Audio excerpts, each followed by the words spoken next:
Жителите на Скопје имаат едно прашање. Кое е решението и до кога ќе биде вака? Најголемата штета е по граѓаните. Меѓутоа, пак ви кажувам, на сето она кое што се случува, треба да се запрашаме која е крајната цел. Денеска, ако се попушти пред закани и пред уцени, утре ќе си дозволи секој еден надвор кој што смета дека може со притисок да влијае и дека може, затоа што им врши штета на граѓаните, да си го добие нешто кое што не му заслужува, ќе блокираат луѓе на секој чекор. Не се попушта пред уцени и пред закани, особено кога сте во право. И не може никој никому да забрани да протестира.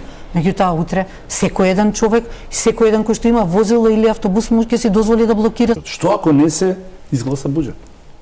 Ќе одат на избори. Оставка?